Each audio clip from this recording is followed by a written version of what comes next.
Hey, welcome back to Common Sense OT Security, where we discuss OT security concepts, problems, architectures through the lens of common sense. And today we'll be talking about two very foundational concepts of any OT asset inventory, which is network identity and device identity. And I will explain why you will not arrive at a useful OT asset inventory if you cannot establish either of these, either device identity or network identity. So, by the way, as always, this is live, this webcast. You can ask questions just by entering comments in the platform that you're viewing this on. Let's jump into it. What is the problem that we're addressing here? Imagine you are still using walk-down inspections to manually assemble your OT asset inventory using Excel. And then most likely what you will record is the IP address of a device or of an asset in that parlance. And this will lead to issues later down the road, because what you have discovered there and what you have recorded could be, let's say, for example, one switch using a particular IP address for its management interface. Or you have inventoried one particular PLC rack with a dedicated IP address. But the question will arise rather sooner than later: which PLC rack actually is that? Which switch is that? And this is where the identity concept comes in, because for one particular asset or device, so it's got to be unique. There's only one instance of that. And this takes some additional stretching, right? Because the IP address, for example, doesn't yield this information, as you will run into duplicate IP addresses in any typical OT environment. So therefore, the IP address is not enough. I'm confident that you have seen that before, all those many private IP networks that may all start with 192.168.0 or 10.10 or whatever comes next, right? So there is a reuse of IP addresses in typical OT environments, and therefore the IP address does not qualify as an identifier. Some other means are necessary. And here is where the problem really comes in, because as long as you're recording or inventorying your assets manually, you will not get there. Because you would have to maintain a separate system of record where you assign a specific ID to any given asset. And this is where an OT asset management system provides a lot of value, because this identification is done automatically. So when you discover devices using OTBase and you load everything into OTBase inventory, this identifier will be created and assigned automatically. And the same for networks. And I'll get back to that later on. So this will then allow us to really make those assets unique.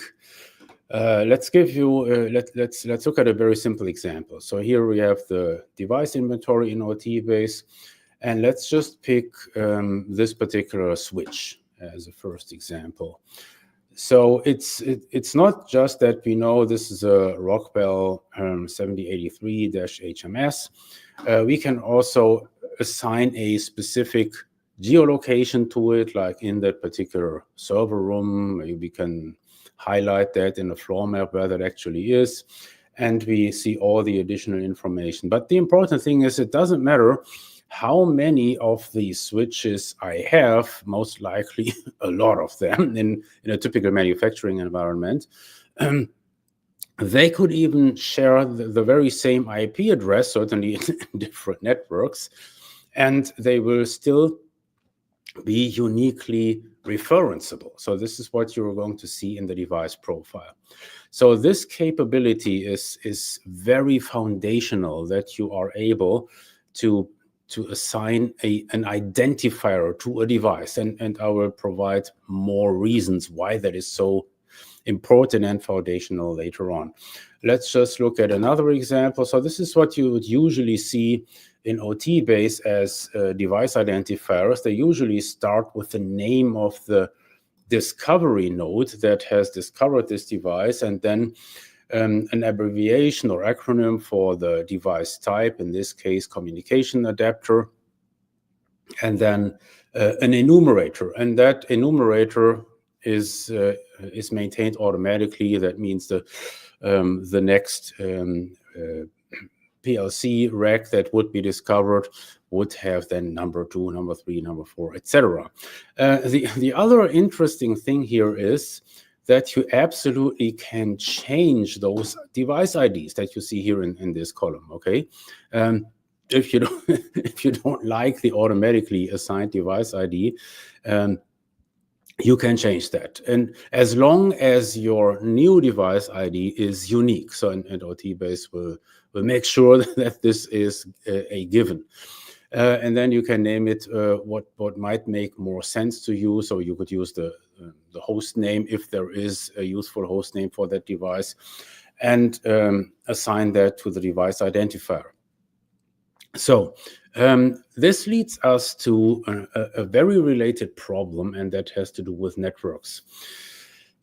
Because this issue with the duplicate IP addresses carries even further, because it doesn't only affect devices, it also affects networks, because IP as such doesn't require you to use unique network addresses for your various process networks. So this is what you will have seen over and over again. Let's just jump to the network inventory in OT base. You may have a lot of those networks with 192.168.0.0/24. That is a common occurrence in manufacturing. And how do you differentiate those? Again, this is something that OT base does for you automatically, because you must be able to separate those networks. Otherwise, you cannot tell which devices are on one or the same network, which obviously is a very, very important question for OT security. You must know which devices are on the same network. If they are on a different network, there must be a router in between in order to communicate with that different network, and maybe there also is a firewall, etc., etc. So the network address of an IP network, as you see those here in the address field, they don't yield enough information. They can be duplicated. And in order to remedy the situation, by the way, so this is what a network profile looks like in OT base. It really shows you on one network all the endpoints, all the addresses, all the free space. And in order to arrive there, you must establish network identity. You must be able to separate those networks, even though they use the same address space. And this is automatically accomplished by OT base. And two things come into play here. First, you will only be able to make it happen using active discovery. So if you use passive sniffing, all bets are off. You don't know which particular network those devices are in. So the discovery process must be an endpoint in a given network. And then this allows you to enumerate the endpoints on that network. And the other thing that comes into play here for OT base, we also factor in the specific geolocation of that network, which you can express in what we call in OT base the location ID. And by combining these factors, we make the networks unique. This is how we establish network identity. And so, and when you put network identity and device identity together, then that gives you a very, very strong identification capability. So this is how that works behind the scenes. The other thing I briefly want to address, to give you an idea why this is so important, why the address never is good enough. Because, well, let's just say you're now dealing with field buses, like a control net. What is the address of a control net? What is the let's start with something more simple. What is the address of an endpoint on a control net or device net? I can tell you that is something like 3. Ooh, that's not very telling, right? Not very unique. And obviously, you will have maybe hundreds of devices that all use the endpoint address 3 in a control net, device net, whatever. And so this is just another point to explain how important that is, that you're able to identify the network and the device. And that would look something like this in OT base. So you will see all the various endpoints here on that particular network. And that also applies to Sercos, DeviceNet, and the many others, So this is how that works and why this is so important. Without that identification capability, you will never arrive at a useful OT asset inventory.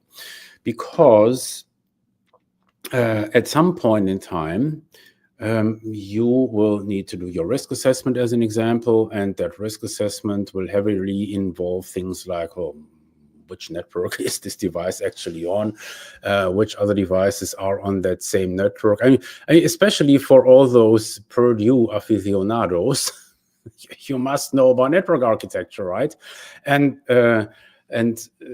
you won't get there, my friends, without active discovery. That's the long and short of it. This is one reason why we're using it, because that will give you the capability to map all your networks automatically.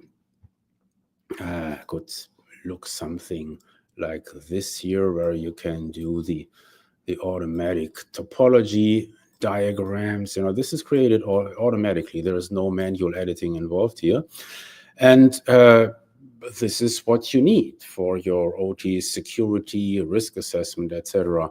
Also, just imagine another aspect here. So you want to do mitigation. So after your risk assessment, you have identified, I really have to update the firmware on those, 12 Rockwell PLC racks. Where are they?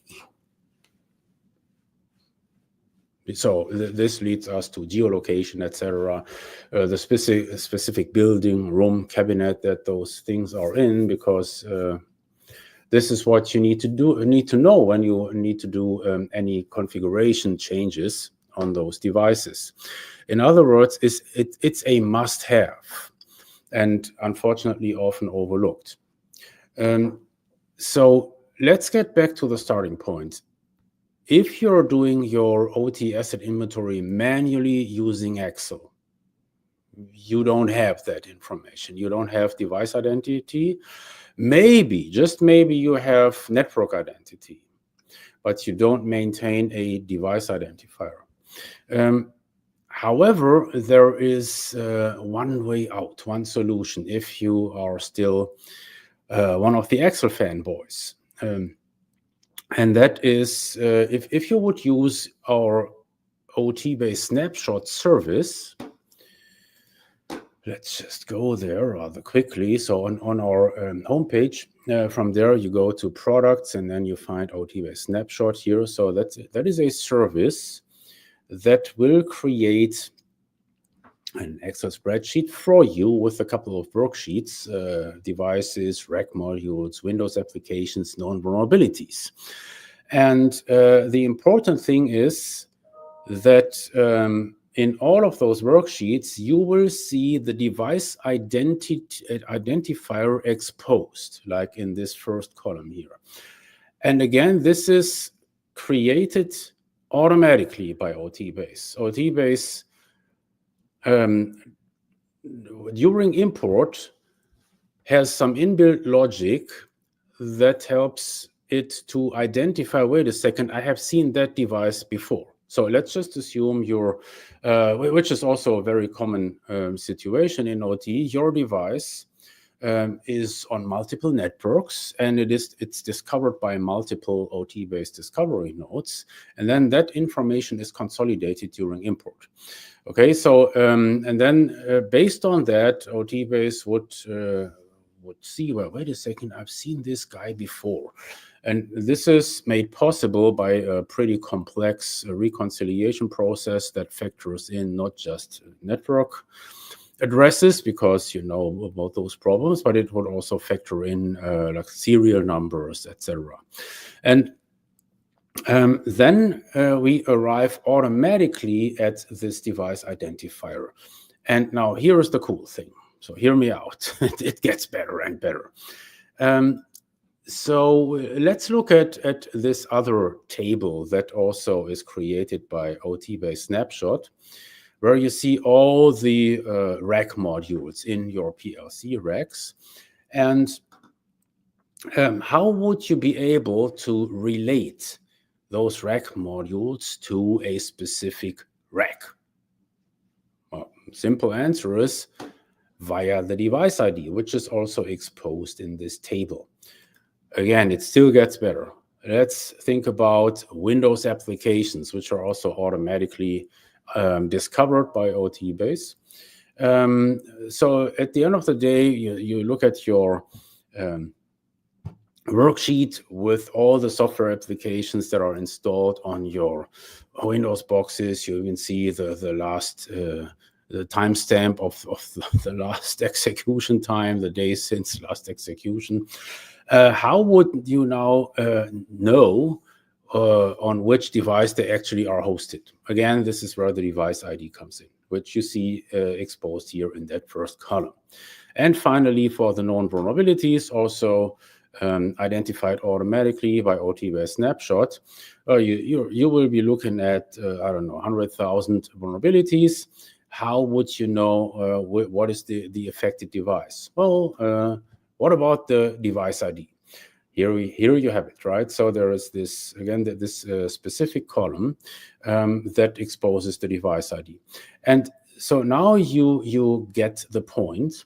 The device ID helps you to relate everything, to build these relationships. And because of that, you will also be able to throw everything into Power BI and do some really ass-kicking analytics, and some drill downs and reporting, and you will just blow your management away by all that deep information that you can extract from that Excel table, my friends. And why? This is all made possible because in the information you have the device identity maintained. That is like the secret sauce here, right? That allows you to arrive at those ass-kicking analytics, including pointing out where is that specific device? It's in building B in Charlotte, etc. And this, I hope, gives you an idea why those concepts, device identity and network identity, are so super important, because they have a direct impact on the usability of your OT asset inventory. So because now that is like the thing where everything is connected, where everything is glued together. All those various aspects and dimensions of a specific asset, including all the metadata, such as geolocation, etc., system association, which we are going to talk about in an upcoming webcast. That is why this is so foundational. Okay, and with that, we'll look at comments, questions. We have another one from our friend Gary. Do you know if another product that will identify different networks with same IP address schemes? I do not, but I'm not saying there is no other product. I have no idea. The one thing that I can tell you, that the threat detection products don't go there because they can't for technical reasons. As I said earlier in the webcast, if you rely on passive sniffing, you have no idea which network you're looking at, or because you're just looking at packets flying by. You don't know the network association of those packets or their endpoints, and this changes dramatically once that your discovery technology is an endpoint in those networks, because that will then allow you, for example, to enumerate the IP addresses in that network, etc. And okay, so Gary follows up with, or can the threat detection tools do it? No, they can't for technical reasons. I have heard rumors that some threat detection products also do some limited active discovery. I haven't seen it in real life yet. Maybe they are also working in that direction. But I think the important takeaway here is passive sniffing doesn't yield this capability. So you will need active in order to do that. And then we arrive once more at that issue. Oh, this is so dangerous. It's so unsafe. No, my friends, it's not unsafe. It's not dangerous. But I mean, however you look at it, at the end of the day, you should simply realize the following. If you don't do active discovery, you will not arrive at a useful OT asset inventory. And this is, I think, where you can also draw the line between OT threat detection products and OT asset management as implemented in OT base.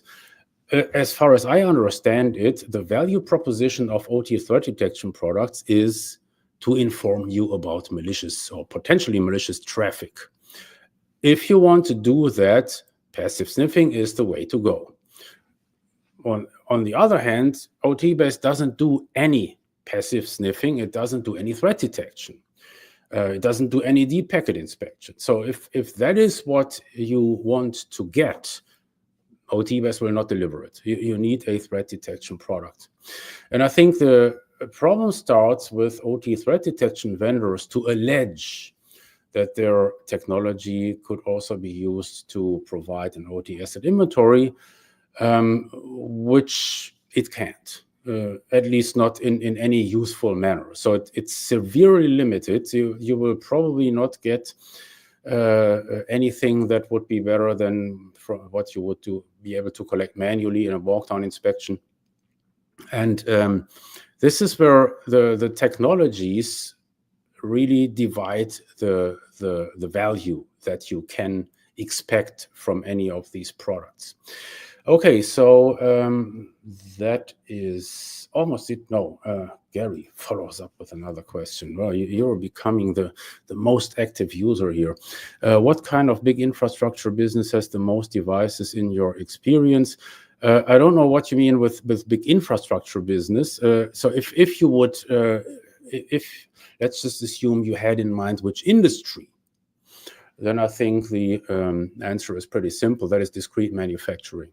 This is where you will find a ton of devices, right? Whereas in process industries, or and especially when you think about the critical infrastructure, utilities, water utilities as an example, they can have a couple dozen devices, and that is still enough to run your sewage plant. So that's a low device density, and whereas you find a very high device density, especially in discrete manufacturing.